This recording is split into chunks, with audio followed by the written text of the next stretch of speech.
Hello po, good morning po. Magandang umaga po. Anong klaseng figurine, tatay, ang ginagawa nyo?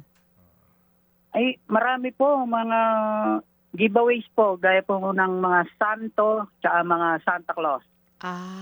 Sige po. Matagal na po kayo sa ganyang trabaho. Ayaw po, mula po nung nagsama kami ni Mrs. Ganito na po yung linyada namin. Diyan na po kayo nagkakilala, no? Apo. Sige po, tuloy natin kwentuhan natin mamaya. Ano muna yung Bible verse po na binigay sa ating kahapon? Apo. Pilipos 1:6. Natitiyak kong ang mabuting gawang pinasimulan sa inyo ng Diyos ay kanyang lulubusin hanggang sa araw ni Hesukristo. Ganda. Amen. Tatay, gano'n na po Amen kayo po. katagal na nanonood o nakikinig sa programa? At ito po ba'y sa radyo, sa TV, or sa live? Sa radyo po at saka sa live po. FB Live po. FB Live. Paano nyo po nalaman na nandito na kami ni Manong Ted sa True FM? Ako po kahit saan po kasi kaming figurine shop, kayo po yung natututukan sa radio station nila eh. Nox naman. So, ibig sabihin, ang Opo. nakikinig sa Dito po amin, sa Kogyo. yung dyan sa pinagtatrabahuhan nyo, may radyo sila, sa amin talaga nakikinig. Opo, lahat po nung napasukan namin sa Kogyo po. Sa Kogyo. Oh, wow! Dito po sa Antipolo. Naku, salamat Napakalakas po ninyo rito. Magandang umaga po sa mga gumagawa ng figurines dyan ngayon sa Kogyo, Apo, sa apo. Antipolo. O sige po, tatay. At ito po bang 2,000 piso na makukuha nyo sa Happy Anonymous natin, saan nyo po planong gamitin? Sa ngayon po talaga, kailangan po namin yung bubong na maayos po namin.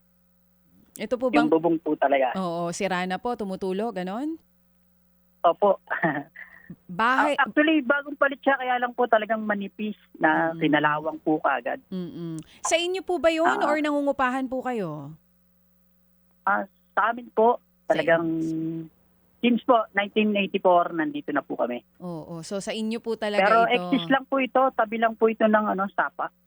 Nasa gilid ng sapa yung tahanan ninyo. Tatay, itong siyam na anak Apa. ninyo, ano pong mga edad nito at ilan po dito ang nag-aaral? Nung mula po sa pang-4, tapos hanggang sa pang-6, nag-aaral po. Kaso ngayon po, isa na lang. Kasi po, ayun, kulang kami minsan walang agahan, walang pambaon din sa maliliit, mga grade 3 at grade 4. Yung grade 8 na lang po yung nagpatuloy. Ito pong lalaki ko na pang-4, napilitan pong construction eh. Dali lang ha, ako'y manghihimasok lang ako dito sa usapan nyo, Chacha. Magandang araw po. Opo. Good morning po. Itong si Andres ha. Andres, Opo. ikaw 46 years old. Yes po. Si Mrs. ilang taon? 45 na po. 43 po. 43. 43. Yeah. Kailan kayo nagsimulang magsama para makabuo kayo ng siyam? Since 2000 po. 99 po pag-graduate ko. Nakilala ko po siya dito po sa lugar din po namin. Saan ka nag-graduate? Tapos dito po sa Antipolo National High School po. Okay. Pagkatapos mo ng high school, ilang taong ka nun? 20? 20. Okay. Apo. Sige. So, ilang taon na panganay mo? Magto-22 na po. 21 o 22. All right. Tapos So, yung bunso ko po is magti 3 years old na po. sige. So, halos taon-taon nagbubuntis si Mrs. every other year, ganon? Hindi naman po. Oo. Itong anak nyo na siyam, lahat ito ay ipinanganak sa normal, lahat ito? Apo. Okay. Sa hospital po sila. Meron lang pong isa na hindi umabot na Hindi hindi umabot ng hospital. Saan pinanganak? Dito po lahat sila sa Hindi, yung sa isang hindi- Antipolo yung Municipal Hospital. Yung isang hindi umabot, saan pinanganak? Sa tricycle? Hindi po, dito lang po sa bahay namin. Sa Dito bahay na po. nyo. Pumutok po yung panubigan. Oo. Hindi na po talaga umabot. Okay, sige. Yan bang siyam na anak pinagplanuhan nyo yan? Siguro po kakahabol ng babae. Kasi pito oo. po yung lalaki. Okay, sige. So kung kakahabol ng babae, nakapitong lalaki muna kayo sunod-sunod. Bali ano po, 4 na lalaki. Tapos yun, nagkaroon po ng babae. Nung pang-5 Tapos babae na. na-destino po ako sa Pampanga na ceramics din po. Okay. Ayun, pag-uwi.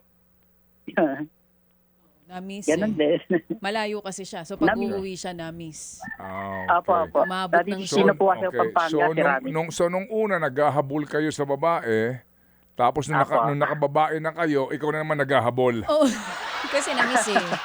Kasi nga nasa Pampanga. Pag uwi, miss na miss. Okay. Kasi hindi sila lagi Sige, nagkikita. ganito.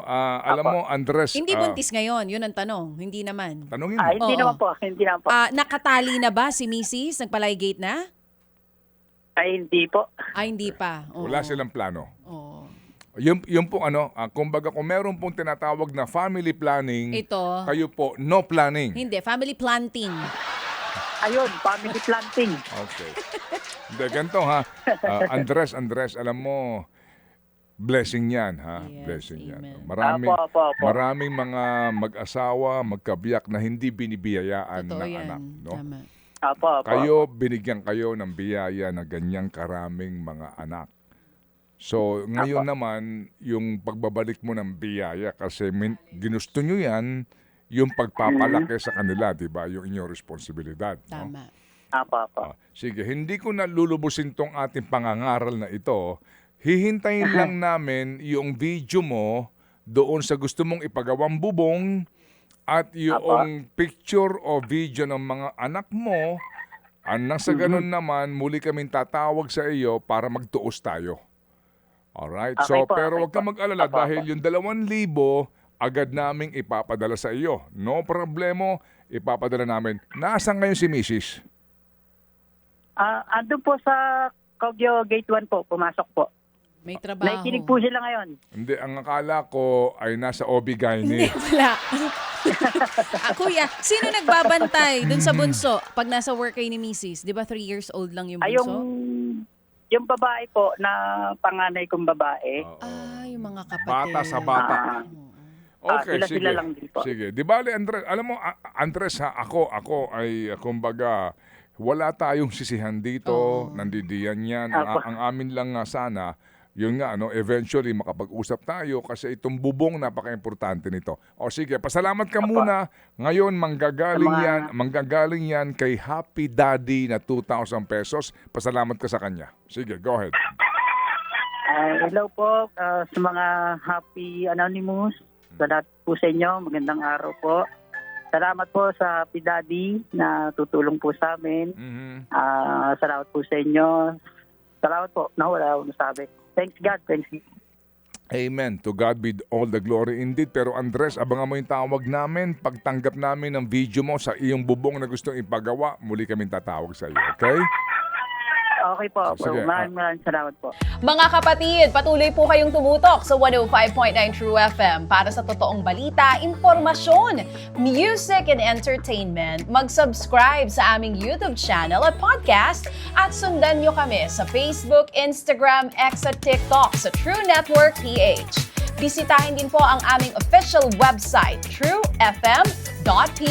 At panoorin din kami sa True TV Signal, Channel 19. Kami po ang 105.9 True FM. Laging true sa'yo, kapatid.